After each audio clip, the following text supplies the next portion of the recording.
कृपया चैनल को सब्सक्राइब करें। धन्यवाद। सूर्य देव का तेज है न्यारा, सप्त रंगों से जगत सवारा। जीवन का हर अंधियारा मिटाते, सच्चे भक्त का भाग्य जगाते।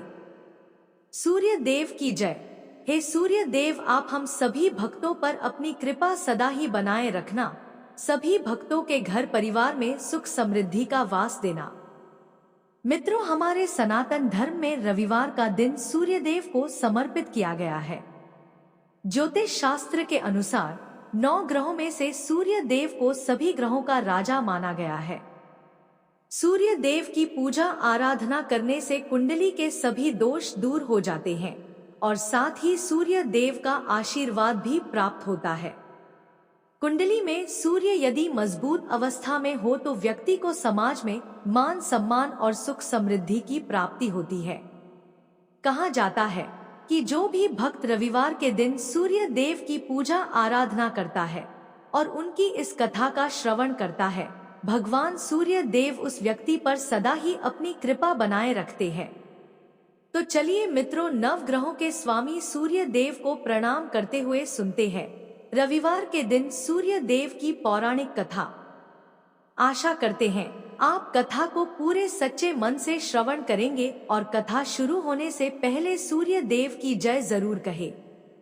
मित्रों, प्राचीन समय की बात है। एक गांव में एक बुढ़िया रहती थी। उसके पास बहुत धन नहीं था, लेकिन वह संतुष्ट और खुशहाल जीवन जीती थी। वह नियमित रूप से प्रत्येक रविवार का व्रत किया करती थी।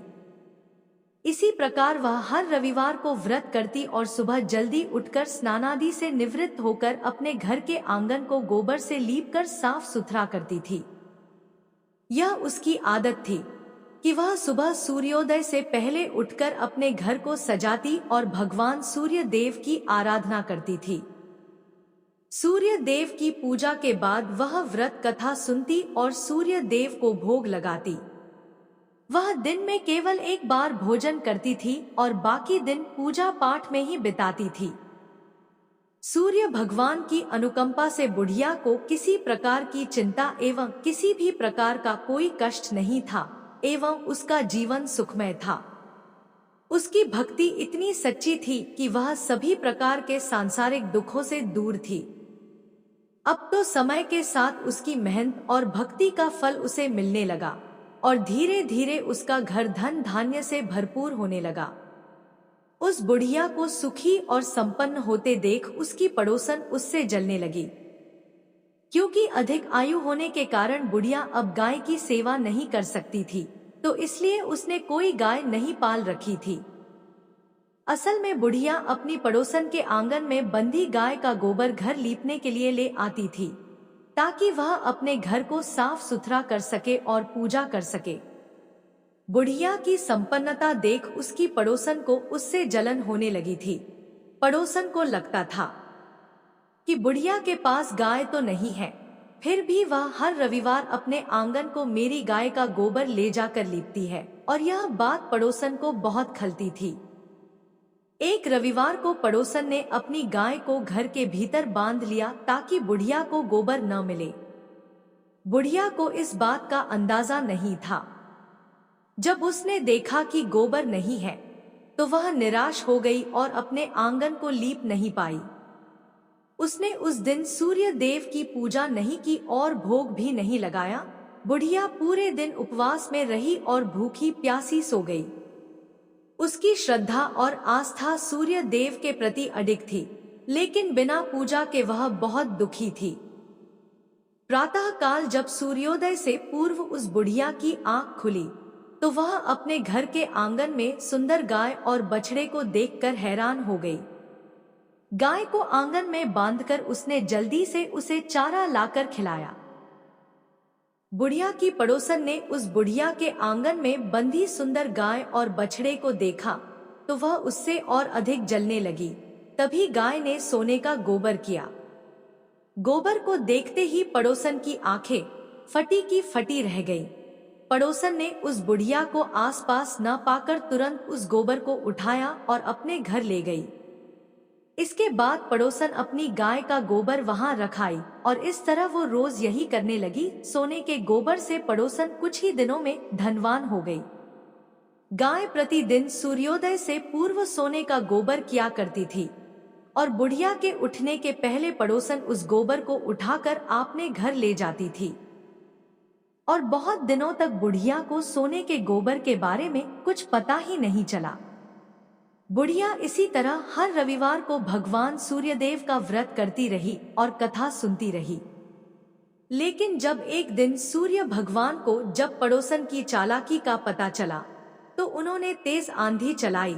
आंधी का प्रकोप देखकर बुढ़िया ने गाय को घर के भीतर बांध दिया। जब सुबह उठकर बुढ़िया ने सोने का गोबर देखा तो उसे बहुत आश्चर्य हुआ।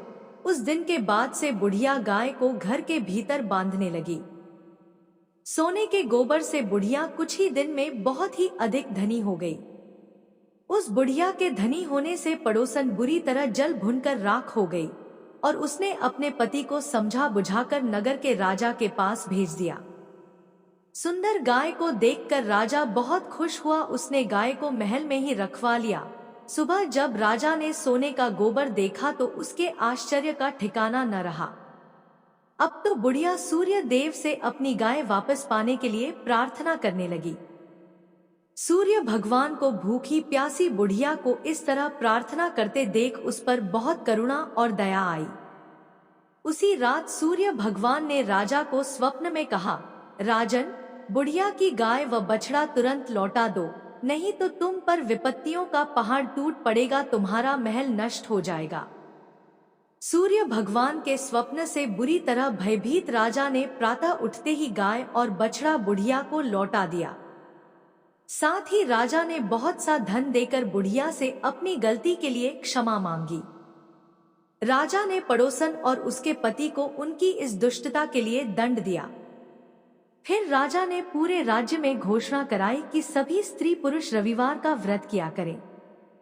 रविवार का व्रत करने से सभी लोगों के घर धन धान्य से भर गए। राजनगर में चारों ओर खुशहाली छा गई। स्त्री पुरुष सुखी जीवन यापन करने लगे तथा सभी लोगों के शारीरिक कष्ट भी दूर हो गए। मित्रों, पहली कथा समाप्त हुई। बोलिए सूर्य भगवान की जय। जय जय सूर्य देव। अब सुनते हैं सूर्य देव की दूसरी कथा। प्राचीन समय की बात है। संतपुरा नगर में एक निर्धन ब्राह्मण रहता था। वह सूर्य देव का अनन्य भक्त था। ब्राह्मण संसार के सुख दुख से परे केवल सूर्य देव की आराधना में लीन रहता था। वह हर रोज सुबह सबसे पहले नहाता और सूर्य भगवान की पूजा करता था। उसके बाद अन्य काम किया करता था। उसकी भक्ति इतनी गहरी थी कि उसकी सुबह की पहली किरण और शाम की अंतिम पूजा सूर्य भगवान को समर्पित होती थी। लेकिन भक्ति के इस मार्ग ने उसे संसार के कठोर सत्य गरीबी से दूर नहीं किया। उसकी झोपड़ी टूटी फूटी थी और पेट भरने के लिए घर में एक समय का भोजन भी नहीं हो पाता था। उसकी पत्नी रोज उसे ताने देती, दिन भर पूजा करते हो लेकिन घर में चूल्हा जलाने को अन्न तक नहीं होता है। भला कहीं भक्ति से पेट भरता है तो क्या ही बात होती। ब्राह्मण हर रोज अपनी पत्नी की बातें सुनता लेकिन अपनी भक्ति से डिगता नहीं था। पड़ोसी भी उसे निकम्मा कहकर अपमानित करते थे। कोई कहता, सारा दिन इधर उधर घूमता है, जैसे कोई बड़ा तपस्वी हो। इन तानों और उपेक्षा ने उसके मन को गहराई तक आहत कर दिया। एक दिन उसने निर्णय लिया कि अब इस संसार को छोड़कर केवल सूर्य भगवान की शरण में जाऊंगा। एक दिन ब्राह्मण ने सुबह जल्दी उठकर स्नान किया, पूजा की सामग्री ली और जंगल की ओर चल पड़ा। चलते चलते उसे एक निर्जन स्थान मिला जहां एक सूखा हुआ पीपल का पेड़ और एक लगभग सूखा हुआ तालाब था। ब्राह्मण ने सोचा, यही स्थान मेरी भक्ति के लिए उपयुक्त है। उसने पीपल के नीचे बैठकर सूर्य भगवान की आराधना शुरू की। पूजा समाप्त होने पर उसने तालाब से थोड़ा सा पानी लिया और सूर्य भगवान को अर्घ्य दिया। जैसे ही पानी बहकर पीपल की जड़ों और तालाब में पहुंचा, एक अद्भुत चमत्कार हुआ। सूखा हुआ पीपल हरा भरा हो गया। उसकी शाखाएं हरी भरी पत्तियों से भर गईं। वहीं तालाब स्वच्छ जल से भर गया। जब ब्राह्मण ने सूर्य देव की आवाज सुनी तो वह घबरा गया और सोचने लगा कि इस पीपल में कोई भूत रहता है, जरूर वही मुझे आवाज दे रहा है। और ब्राह्मण बिना कुछ कहे वहां से लौट गया। अब तो हर रोज जब ब्राह्मण पूजा करता तभी उस तालाब से आवाज आने लगती। रोज यह सुन सुनकर वो चिंतित होकर दुबला होने लगा। ब्राह्मण की पत्नी कभी कभी उससे मिलने जंगल में जाती थी। एक दिन उसने अपने पति से पूछा, आप दिन पर दिन दुबले हुए जा रहे हैं। उसने अपनी पत्नी को सारी घटना कह सुनाई। उसकी पत्नी, जो सामान्यतः उसे ताने देती थी, इस बार अपने पति की बात सुनकर गंभीर हो गई। उसने कहा, यह कोई भूत प्रेत नहीं है, यह स्वयं सूर्य भगवान है, जो तुम्हारी भक्ति से प्रसन्न होकर तुम्हें वरदान देना चाहते हैं। ब्राह्मण ने चिंतित होकर पूछा, लेकिन मैं उनसे क्या मांगू? मेरी मांग छोटी हो तो जीवन भर पछतावा रहेगा, और अगर मैं कुछ भूल गया तो? पत्नी ने मुस्कुराते हुए कहा, तुम्हें उनसे यह मांगनी चाहिए कि नौखंड के महल में सोने के पालने में अपने पोते को झूलते हुए अपनी आंखों से देख सको। इससे तुम्हें धन, संतान, सुख और दीर्घायु सब कुछ मिल जाएगा। अगले दिन ब्राह्मण ने उसी स्थान पर जाकर सूर्य भगवान की पूजा की। पूजा के अंत में सूर्य भगवान फिर प्रकट हुए और बोले, हे ब्राह्मण, अब बोलो तुम्हारी क्या इच्छा है? ब्राह्मण ने साहस बटोरकर वही शब्द कहे जो उसकी पत्नी ने सिखाए थे। सूर्य भगवान मुस्कुराए और बोले, तथास्तु, तुम्हारी मनोकामना पूरी होगी। जब ब्राह्मण घर लौटा तो उसने देखा कि उसकी टूटी फूटी झोपड़ी की जगह एक विशाल और भव्य महल खड़ा था। महल के चारों ओर दास दासियां कार्य कर रही थी। अंदर से उसकी पत्नी सुंदर वस्त्रों और आभूषणों से सजी हुई बाहर आई और बोली, स्वामी, यह सब आपकी भक्ति का फल है। सूर्य भगवान ने आपकी मनोकामना पूरी कर दी। ब्राह्मण ने विस्मित होकर पूछा, इतना धन लेकर हम करेंगे क्या? पत्नी ने उत्तर दिया, हम इसे धर्म और परोपकार के कार्य में लगाएंगे।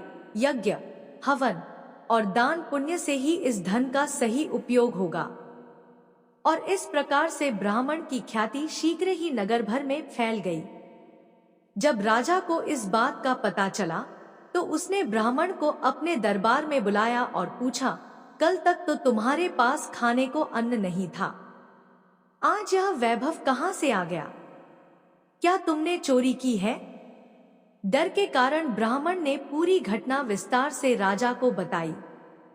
राजा ने कहा, क्या सूर्य देव मेरी मनोकामना भी पूरी करेंगे? मेरे पास सब कुछ है, परंतु संतान सुख से वंचित हूं।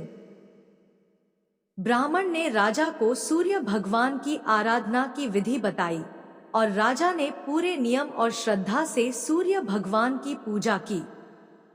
कुछ ही समय बाद सूर्य भगवान ने राजा को एक तेजस्वी पुत्र का आशीर्वाद दिया और इस प्रकार से सभी लोग सुख पूर्वक जीवन व्यतीत करने लगे।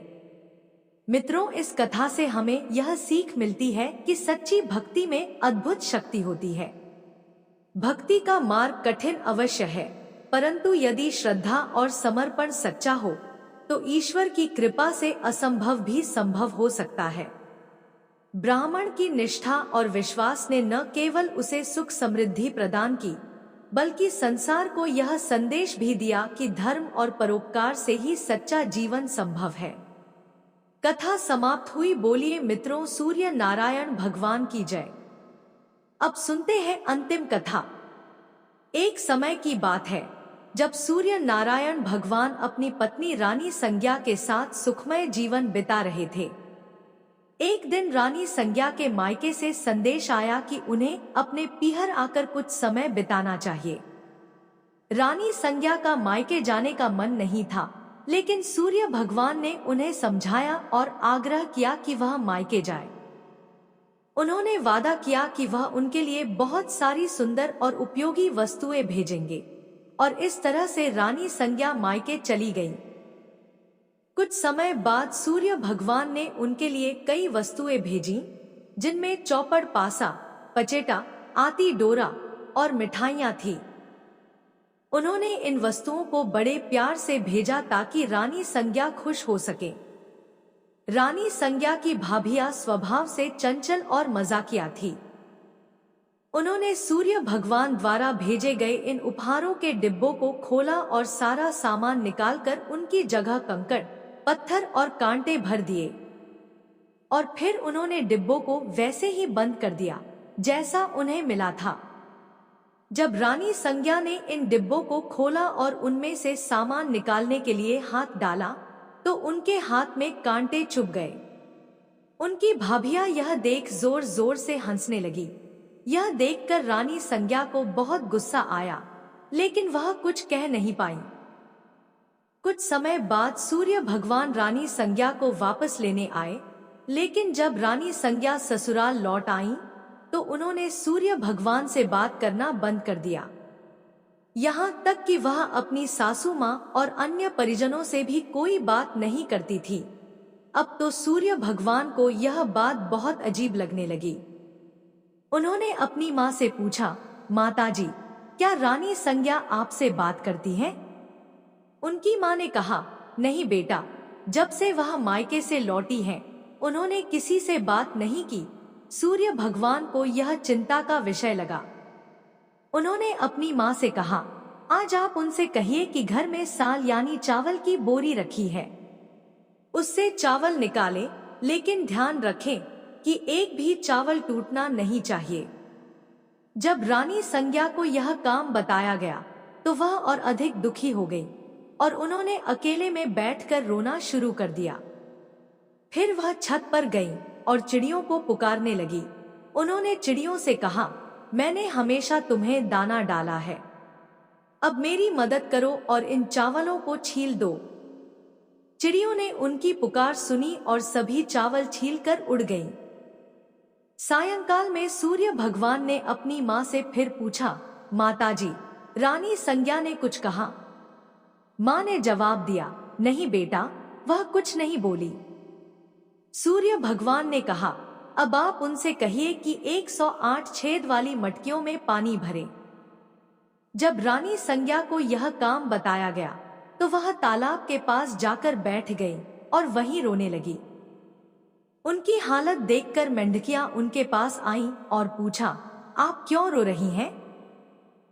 रानी संज्ञा ने कहा, मेरी सासू माँ ने 108 छेद वाली मटकियों में पानी भरने को कहा है, बताओ इनमें पानी कैसे टिकेगा? मेंढकियों ने कहा, आप चिंता मत करो, हम छेदों पर चिपक जाएंगी, फिर आप आराम से मटकियां भर लेना। यह सुनकर रानी संज्ञा को थोड़ा सुकून मिला। मेंढकियों ने अपनी बात रखी और रानी संज्ञा ने आसानी से मटकियों को पानी से भर दिया। उस दिन भी सूर्य भगवान ने अपनी माँ से पूछा, माताजी, रानी संज्ञा ने कुछ कहा? माँ ने जवाब दिया, नहीं बेटा, वह अभी भी चुप है। सूर्य भगवान ने कहा, अब आप उनसे कहिए कि बाग में उनकी मासी जी आई हैं, उनसे मिलने जाए, और उनसे यह भी कहिए कि जिस तरफ धागे बिखरे हैं उस तरफ जाए। अगले दिन सूर्य भगवान एक महिला का रूप धारण करके बाग में बैठ गए। उन्होंने घूंघट डाल रखा था और धीरे धीरे रोने लगे। जब रानी संज्ञा वहां आई तो उन्होंने उस महिला को रोते देखा तो रानी संज्ञा ने पूछा, तुम क्यों रो रही हो? क्या कोई मुसीबत है? सूर्य भगवान महिला के स्वर में बोले, आपकी मुसीबत के सामने मेरी मुसीबत कुछ नहीं है। यह सुनकर रानी संज्ञा फूट फूट कर रोने लगी। उन्होंने कहा, मैं अपने मायके नहीं जाना चाहती थी, फिर भी उन्होंने मुझे जबरदस्ती भेज दिया। वादा किया था कि अच्छी अच्छी वस्तुएं भेजेंगे, लेकिन उन्होंने डिब्बों में कंकड़, पत्थर और कांटे भेज दिए। जब मैंने डिब्बे खोले तो मेरे हाथ कांटों से घायल हो गए। वापस आने पर उन्होंने साल में से चावल निकालने को कहा और एक भी चावल टूटने नहीं चाहिए। फिर उन्होंने 108 छेद वाली मटकियों में पानी भरने का आदेश दिया। यह कहते कहते रानी संज्ञा की आंखों से आंसू बहने लगे। रानी संज्ञा की बात सुनकर सूर्य भगवान ने उनका हाथ पकड़ लिया और अपने असली रूप में आ गए। उन्होंने कहा, रानी संज्ञा, चुप हो जाओ। मैंने तुम्हारे लिए चौपड़ पासा, मिठाई और सुंदर वस्तुएं भेजी थी। यह सब तुम्हारी भाभियों का मजाक था, मेरी कोई गलती नहीं थी। अगर तुमने यह बात पहले ही बता दी होती तो तुम्हें इतनी मुसीबत नहीं झेलनी पड़ती। सूर्य भगवान की बात सुनकर रानी संज्ञा को राहत मिली और उन्होंने सूर्य भगवान को क्षमा कर दिया और सूर्य देव रानी संज्ञा के साथ खुशी खुशी रहने लगे। मित्रों, यह कथा हमें यह सिखाती है कि धैर्य और सहनशीलता हर परिस्थिति में हमारा साथ देते हैं। इस कथा में प्रकृति के जीव जंतुओं जैसे चिड़ियों और मेंढकियों ने रानी संज्ञा की मदद की, जिससे यह संदेश मिलता है कि जब हम दूसरों के लिए अच्छे काम करते हैं तो संकट के समय वे भी हमारी मदद करते हैं।